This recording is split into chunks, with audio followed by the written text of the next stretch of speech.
ನಮಸ್ಕಾರ ಸ್ನೇಹಿತರೆ. ಗೃಹಲಕ್ಷ್ಮಿ ಯೋಜನೆಯ 22 ಹಾಗೂ 23ನೇ ಕಂತಿನ ಹಣ ರಿಲೀಸ್ ಆಗ್ತಾ ಇದ್ದು, ಸೊ ಇದರಲ್ಲಿ ಸ್ವತಃ ಲಕ್ಷ್ಮಿ ಹೆಬ್ಬಾಳ್ಕರ್ ಅವರು ಅಪ್ಡೇಟ್ ಅನ್ನ ಕೊಟ್ಟಿದ್ದಾರೆ. ಸೊ 22ನೇ ಕಂತು ಹಾಗೂ 23ನೇ ಕಂತಿನ ಹಣದ ರಿಲೀಸ್ ಆಗೋದರ ಬಗ್ಗೆ ಅಪ್ಡೇಟ್ ಕೊಟ್ಟಿದ್ದು, ಆ ಒಂದು ಅಪ್ಡೇಟ್ ಅನ್ನ ನಿಮ್ ಮುಂದೆ ಲೈವ್ ಪ್ರೂಫ್ ಆಗಿ ಇಟ್ಟು ಈ ಒಂದು ವಿಡಿಯೋವನ್ನ ತಿಳಿಸಿಕೊಡುವಂತಹ ಪ್ರಯತ್ನ ಮಾಡ್ತೀನಿ. ಸೊ ಇಲ್ಲಿ ಇಂಪಾರ್ಟೆಂಟ್ ಏನಪ್ಪಾ ಅಂದ್ರೆ 22ನೇ ಕಂತಿನ ಹಣ ಸದ್ಯಕ್ಕೆ ರಿಲೀಸ್ ಆಗ್ತಾ ಇದ್ದು, ರಿಲೀಸ್ ಆದ ತಕ್ಷಣವೇ ಮೊದಲು ಈ 13 ಜಿಲ್ಲೆಗಳಿಗೆ ನಿಮ್ಮ ಖಾತೆಗಳಿಗೆ ಬರ್ತಾ ಇರುವಂತದ್ದು. ಸೊ ಹಾಗಾದ್ರೆ ಈ 13 ಜಿಲ್ಲೆಗಳಂತೂ ನೀವು ತಿಳ್ಕೊಳ್ಳೇಬೇಕು. ಯಾಕಂದ್ರೆ ಈ 13 ಜಿಲ್ಲೆಗಳಲ್ಲಿ ನಿಮ್ಮ ಜಿಲ್ಲೆನೂ ಕೂಡ ಆಗಿರಬಹುದು, ನಿಮ್ಮ ಖಾತೆಗಳಿಗೂ ಕೂಡ ದುಡ್ಡು ಬರುವಂತಹ ಸಾಧ್ಯತೆ ಇದೆ. ಸೊ ಹೀಗಾಗಿ ಬಹಳ ಮುಖ್ಯವಾದ ಮಾಹಿತಿ. ಇದರ ಜೊತೆಗೆ 1,24,00,000 ಫಲಾನುಭವಿಗಳಿದ್ರಿ. ಅದರಲ್ಲಿ ಈಗ 1,22,00,000 ಮಹಿಳೆಯರಿದ್ದೀರಿ. ಸುಮಾರು 2 ಲಕ್ಷಕ್ಕಿಂತ ಹೆಚ್ಚಿನ ಮಹಿಳೆಯರನ್ನ ಈ ಗೃಹಲಕ್ಷ್ಮಿ ಯೋಜನೆಯಿಂದ ಹೊರಗಿಡಲಾಗಿದೆ. ಸೊ ಯಾಕೆ ಅದನ್ನು ಕೂಡ ಈ ಒಂದು ವಿಡಿಯೋದಲ್ಲಿ ತಿಳಿಸಿಕೊಡ್ತೀನಿ. ಬಹಳ ಇಂಪಾರ್ಟೆಂಟ್ ಮಾಹಿತಿ. ಮುಂದಿನ ದಿನಗಳಲ್ಲಿ 40ರಿಂದ 60 ಸಾವಿರ ಒಂದು ದುಡ್ಡು ಬರಬಹುದು ಗೃಹಲಕ್ಷ್ಮಿ ಯೋಜನೆಯಲ್ಲಿ. ಅಂದ್ರೆ ಇನ್ನು 20 ಕಂತುಗಳಾದ್ರೂ ಬರುವಂತಹ ಸಾಧ್ಯತೆ ಇದೆ. ಸೊ ಹಾಗಾಗಿ ಈ ಒಂದು ವಿಡಿಯೋನ ಮುಖ್ಯವಾಗಿ ತಿಳ್ಕೊಳ್ಳಿಕ್ಕೆ ಟ್ರೈ ಮಾಡಿ. ಆದಷ್ಟು ಕೊನೆವರೆಗೂ ವಾಚ್ ಮಾಡೋದ್ರ ಜೊತೆಗೆ ಇದೇ ರೀತಿ ಇಂಪಾರ್ಟೆಂಟ್ ಮಾಹಿತಿಗಳನ್ನ ಕೊಡ್ತಾ ಇರ್ತೀವಿ. ಸಬ್ಸ್ಕ್ರೈಬ್ ಮಾಡ್ಕೊಂಡು ನೋಟಿಫಿಕೇಶನ್ ಆಲ್ ಅಂತ ಸೆಟ್ ಮಾಡಿ. ಈಗ ನಾವು ನೇರವಾಗಿ ಟಾಪಿಕ್ ಗೆ ಬರೋಣ ಸ್ನೇಹಿತರೆ. ಈ ಗೃಹಲಕ್ಷ್ಮಿ ಯೋಜನೆಯಲ್ಲಿ 22 ಹಾಗೂ 23ನೇ ಕಂತಿಗಾಗಿ ಇಡೀ ರಾಜ್ಯದಾದಂತಹ 1,22,00,000 ಮಹಿಳೆಯರು ಎಲ್ಲರೂ ಕೂಡ ಕಾಯ್ತಾನೆ ಇದ್ರಿ. ಇಂದು ಜಮಾ ಆಗತ್ತೆ, ನಾಳೆ ಜಮಾ ಆಗತ್ತೆ, ಯಾವಾಗ ಜಮಾ ಆಗತ್ತೆ, ಬರೇ ಮುಂದೂಡ್ತಾನೆ ಇದ್ದಾರೆ. ಪ್ರತಿಯೊಂದು ಕಂತಿನಲ್ಲಿ ಇದೇ ಹಾಡು, ಸರ್ಕಾರ ರಿಲೀಸ್ ಮಾಡತ್ತಾ ಇಲ್ವಾ, ಈ ಎಲ್ಲ ಅವಹೇಳಿಕೆಗಳು ಕೇಳಿ ಬರ್ತಾ ಇದೆ. ಸೊ ಈ ಒಂದು ಹೇಳಿಕೆಗಳು ಬರ್ಬೇಕಾಗಿದ್ದೇನೆ. ಯಾಕಂದ್ರೆ ಸರ್ಕಾರ ಪ್ರತಿ ತಿಂಗಳು ಕೊಡ್ತೇವೆ ಅಂತ ಹೇಳ್ಬಿಟ್ಟು ಸರಿಯಾಗಿ ರಿಲೀಸ್ ಮಾಡಿದ್ರೆ ಜನರು ಹೀಗ್ ಮಾತಾಡೋಲ್ಲ.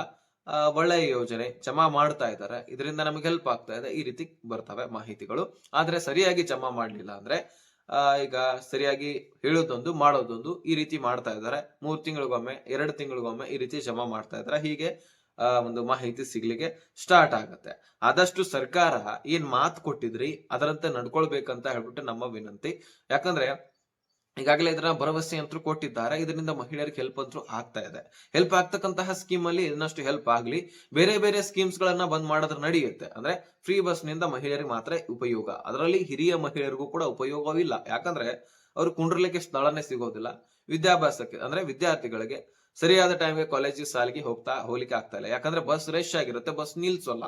ಹೀಗಾಗಿ ಬಸ್ನವರಾದ್ರೂ ಏನ್ ಮಾಡ್ಬೇಕು ಅಂದ್ರೆ ಕಂಡಕ್ಟರ್ ಡ್ರೈವರ್ ಆದ್ರೂ ಏನ್ ಮಾಡ್ಬೇಕು, ಫುಲ್ ರಶ್ ಆಗಿರುತ್ತೆ. ಆದ್ರೂ ಸಹಿತ ವಿದ್ಯಾರ್ಥಿಗಳನ್ನ ಹೇಗ್ ತೆಗೆದುಕೊಂಡು ಹೋಗ್ತಾರೆ. ಸೊ ಇಂತಹ ಪರಿಸ್ಥಿತಿ ಅವ್ರಿಗೂ ಕೂಡ ಬಂದ್ಬಿಟ್ಟಿದೆ. ಇದರಿಂದ ರಿಕ್ಷಾ ಆಟೋ ಚಾಲಕರಿಗೆ ತಮ್ಮ ವೇತನ ಕಳ್ಕೊಂಡ್ ಬಿಟ್ಟಿದ್ದಾರೆ, ಕಡಿಮೆ ಆಗಿಬಿಟ್ಟಿದೆ. ಅಂದ್ರೆ ರಿಕ್ಷಾದಲ್ಲಿ ಹೋಗುವಂತಹ ಮಹಿಳೆಯರು 1 ಕಿಲೋಮೀಟರ್ ಇದ್ರೂ ಬಸ್ ನಲ್ಲಿ ಹೋಗ್ತಾರೆ. ಸೊ ಹೀಗಾಗಿ ಇದರಿಂದನೂ ಕೂಡ ರಿಕ್ಷಾ ಚಾಲಕರಿಗೆ ಹೊಡೆತ ಬಿದ್ದಿರ್ತಕ್ಕಂಥದ್ದು. ಇನ್ನು ಪುರುಷರಿಗೆ ಟಿಕೆಟ್ ದರ ಹೆಚ್ಚಳ ಆಗಿದೆ. ಇದರಿಂದ ಮಹಿಳೆಯರಿಗೆ ಫ್ರೀ ಕೊಟ್ಟು ಪುರುಷರಿಗೆ ಹೆಚ್ಚು ಮಾಡಿದ್ರೆ ಇದರಿಂದ ಉಪಯೋಗ ಏನು? ಸೊ ಹೀಗೆ ಯಾವ್ಯಾವ ಯೂಸ್ ಇಲ್ಲ ನೋಡಿ ಆ ಯೋಜನೆಗಳನ್ನ ತೆಗೆದಾಕಿದ್ರೆ ಬೆಟರ್. ಇನ್ನು ಗೃಹಲಕ್ಷ್ಮಿ ಯೋಜನೆಯಲ್ಲಿ ಬಹಳಷ್ಟು ಹೆಲ್ಪ್ ಆಗ್ತಾ ಇದೆ. ಇದೊಂದು ಒನ್ ಆಫ್ ದಿ 5 ಗ್ಯಾರಂಟಿಗಳಲ್ಲಿ ಬೆಸ್ಟ್ ಸ್ಕೀಮ್ ಅಂತಾನೆ ಹೇಳ್ಬೋದು. ಈ ಸ್ಕೀಮ್ ನಲ್ಲಿ ಆದಷ್ಟು ಇನ್ನೂ ಹೆಚ್ಚಿನ ದುಡ್ಡು ಕೊಟ್ಟಿದ್ರು ನಡೆಯುತ್ತೆ. ಆದ್ರೆ ಪ್ರತಿ ತಿಂಗಳು ಕೂಡ ಕೊಡಬೇಕು. ಇದರಿಂದ ಹೆಲ್ಪ್ ಆಗ್ಬೇಕು. ಈ ದಿನ ಅಂತ ಹೇಳ್ಬಿಟ್ಟು ಫಿಕ್ಸ್ ಆಗ್ಬೇಕು. ಆ ದಿನಕ್ಕೆ ರಿಲೀಸ್ ಮಾಡ್ಬೇಕು. ಅವ್ರಿಗೂ ಕೂಡ ಮಹಿಳೆಯರಿಗೆ ಗೊತ್ತಾಗತ್ತೆ ಈ ದಿನ ಬರ್ತಾ ಇದೆ, ಇದರಿಂದ ನಾವೇನೋ ತೆಗೆದುಕೊಳ್ಳೋಣ ಅಂತ ಕಾಯ್ತಾ ಇರ್ತಾರೆ. ಅವ್ರಿಗೆ ಹೆಲ್ಪ್ ಆಗ್ಬಿಡುತ್ತೆ. ಇಷ್ಟು ಮಾಡಿದ್ರೆ ಸಾಕು, ಮತ್ತಷ್ಟು ಸರ್ಕಾರಕ್ಕೆ ಒಳ್ಳೇದೆ. ಅಂದ್ರೆ ಕೊಡ್ತಾರಂತ ಹೇಳ್ಬಿಟ್ಟು ಭರವಸೆ ಮಾಡಿ ವೋಟ್ ಹಾಕಿರ್ತಕ್ಕಂಥದ್ದು. ಈ 5 ಪಂಚ ಗ್ಯಾರಂಟಿಗಳಿಂದಾನೇ ಕಾಂಗ್ರೆಸ್ ಸರ್ಕಾರ ಅಧಿಕಾರಕ್ಕೆ ಬಂದಿದೆ ಅಂತರೂ ತಪ್ಪಾಗ್ಲಿಕ್ಕಿಲ್ಲ. ಸೊ ಈಗ ಸದ್ಯಕ್ಕೆ ಗೃಹಲಕ್ಷ್ಮಿ 22 ಮತ್ತು 23ನೇ ಕಂತಿನ ಹಣ ರಿಲೀಸ್ ಮಾಡ್ತಾ ಇದ್ದು, ಅದರಲ್ಲಿ 22ನೇ ಕಂತಿನ ಹಣ ಸದ್ಯಕ್ಕೆ ರಿಲೀಸ್ ಆಗ್ತಾ ಇದೆ. ಟ್ರಯಲ್ ಕೂಡ ನಡೆಯುತ್ತೆ ಅನ್ನುವಂತಹ ಮಾಹಿತಿ ಸಿಕ್ಕಿದೆ. ಈಗ 13 ಜಿಲ್ಲೆಗಳು ಯಾವುವು ಅಂತ ನಾವು ನೋಡೋದಾದ್ರೆ, ಮುಖ್ಯವಾಗಿ ಬೆಂಗಳೂರು ನಗರ, ಬೆಂಗಳೂರು ಗ್ರಾಮಾಂತರ, ಬೆಳಗಾವಿ, ವಿಜಯನಗರ, ಧಾರವಾಡ, ಯಾದಗಿರಿ, ಉತ್ತರ ಕನ್ನಡ, ದಕ್ಷಿಣ ಕನ್ನಡ, ದಾವಣಗೆರೆ, ಉಡುಪಿ, ತುಮಕೂರು, ಚಿತ್ರದುರ್ಗ, ಚಿಕ್ಕಮಗಳೂರು ಈ ಒಂದು ಜಿಲ್ಲೆಗಳಿಗೆ ದುಡ್ಡು ಬರುವಂತಹ ಸಾಧ್ಯತೆ ಇದೆಯಂತೆ. ಸೊ ಹಾಗಾದ್ರೆ ಈ ಒಂದು ಜಿಲ್ಲೆದವರು ನೀವು ಕೂಡ ಆಗಿದ್ರೆ ಕಮೆಂಟ್ ಮಾಡಿ ತಿಳಿಸಿ, ನಾವು ಈ ಜಿಲ್ಲೆದವರು ಅಂತ. ಸದ್ಯಕ್ಕೆ ರಿಲೀಸ್ ಆಗ್ತಾ ಇಲ್ಲ, ಇನ್ ರಿಲೀಸ್ ಆಗತ್ತೆ. ಈಗ ರಿಲೀಸ್ ಆಗಿಲ್ಲ, ಇನ್ ರಿಲೀಸ್ ಆಗತ್ತೆ. ಇದು ನಿಮ್ಮ ಗಮನದಲ್ಲಿರ್ಲಿ. ರಿಲೀಸ್ ಆಗಿದೆ ಅಂತ ಹೇಳ್ತಾ ಇಲ್ಲ, ರಿಲೀಸ್ ಆಗತ್ತೆ ಅಂತ ಹೇಳ್ತಾ ಇದ್ದೀನಿ. ಸೊ ಈ ಒಂದು ಸ್ಪಷ್ಟನೆಯನ್ನ ನಿಮಗೆ ಕೊಡಬೇಕಾಗಿತ್ತು, ಕೊಟ್ಟಿದ್ದೀನಿ. ಇನ್ನು ಲಕ್ಷ್ಮಿ ಹೆಬ್ಬಾಳ್ಕರ್ ಅವರು ಏನ್ ಹೇಳಿದ್ದಾರೆ ಅದನ್ನ ನಾನು ನಿಮಗೆ ತಿಳಿಸಿ ಕೊಡ್ತೇನೆ. ಸೊ ಒಂದು ವಾರದ ಹಿಂದೆನೆ ಈ ಒಂದು ಪೋಸ್ಟ್ ಮಾಡಿದ್ರು ಟ್ವಿಟರ್ ನಲ್ಲಿ. ಸೊ ಈವರೆಗೆ 21ನೇ ಕಂತುಗಳ ಗೃಹಲಕ್ಷ್ಮಿ ಹಣವನ್ನ ಫಲಾನುಭವಿಗಳ ಖಾತೆಗಳಿಗೆ ಜಮಾ ಮಾಡಿದ್ದೇವೆ. ಸುಮಾರು 1,24,00,000 ಮಹಿಳೆಯರಿದ್ರಿ, ಅಂದ್ರೆ ಲಕ್ಷ ಮಹಿಳೆಯರಿದ್ರಿ. ನಮ್ಮ ಯೋಜನೆ ಉಪಯೋಗವಾಗ್ತಾ ಇದ್ದು ಈ ಒಂದು ಸದುಪಯೋಗವನ್ನ ಪಡ್ಕೊಳ್ತಾ ಇದ್ದಾರೆ. ಆಗಸ್ಟ್ ಮತ್ತು ಸೆಪ್ಟೆಂಬರ್ ತಿಂಗಳ ಗೃಹಲಕ್ಷ್ಮಿ ಹಣ ಹಣವನ್ನ ಅತಿ ಶೀಘ್ರವೇ ಬಿಡುಗಡೆ ಮಾಡ್ತೀವಿ ಅಂತ ಸ್ಪಷ್ಟನೆಯನ್ನ ಕೊಟ್ಟಿದ್ದಾರೆ. ಬೇಕಾದ್ರೆ ಅವರ ಟ್ವಿಟರ್ ನಲ್ಲಿ ಹೋಗಿ ನೀವು ಚೆಕ್ ಮಾಡಿದ್ದೆ ಆದ್ರೆ ನಿಮಗೆ ಕನ್ಫರ್ಮ್ ಆಗುತ್ತೆ. ಹೌದು, ಒಂದು ಅಪ್ಡೇಟ್ ಕೊಟ್ಟಿದಾರಂತ ಅಲ್ಲಿ ಟ್ವಿಟರ್ ನಲ್ಲಿ ನಿಮಗೆ ಗೊತ್ತಾಗ್ಬಿಡತ್ತೆ. ಸೊ ಇನ್ನು ಈ 2 ಲಕ್ಷ ಮಹಿಳೆಯರನ್ನ ಯಾಕೆ ತೆಗ್ದಿದ್ದಾರೆ ಇದನ್ನ ನಾವು ನೋಡೋದಾದ್ರೆ, ಬಹಳಷ್ಟು ಮಹಿಳೆಯರು GST ಪೇಯರ್ ಅಂತ ಹೇಳ್ಬಿಟ್ಟು ಮತ್ತೆ ಸಿಕ್ಕಿ ಬಿದ್ದಿದ್ದಾರೆ.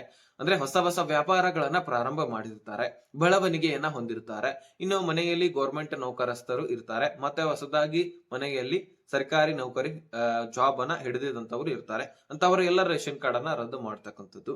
ಸೊ ಹೀಗಾಗಿ 2 ಲಕ್ಷ ಮಹಿಳೆಯರು ಇದರಲ್ಲಿ ಕಡಿಮೆ ಆಗಿದ್ದಾರೆ ಅನ್ನುವಂತಹ ಮಾಹಿತಿ ಸಿಕ್ಕಿದೆ. ಇದಷ್ಟೇ ಅಲ್ಲ, ಇನ್ನು ಹಲವಾರು ರೂಲ್ಸ್ ಗಳಿದಾವೆ, ಅದೆಲ್ಲವೂ ಕೂಡ ನಿಮ್ಗೆ ಗೊತ್ತಿದೆ, ಮತ್ತೆ ಅದ್ರ ಬಗ್ಗೆ ರಿಪೀಟ್ ಮಾಡೋದು ಬೇಡ. ಓಕೆನಾ?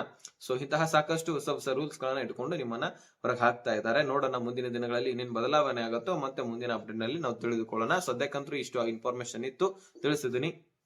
ಎಲ್ಲವೂ ಕೂಡ ಅರ್ಥ ಆಗಿದೆ ಅಂತ ಅನ್ಕೊಳ್ತೀನಿ. ಅರ್ಥ ಆಗಿದ್ರೆ ನೆಕ್ಸ್ಟ್ ಮಾಹಿತಿ ಒಂದಿಗೆ ಶೋನ ಅಲ್ಲಿ ತನಕ ಬಾಯ್ ಬಿಡಿ ಫ್ರೆಂಡ್ಸ್.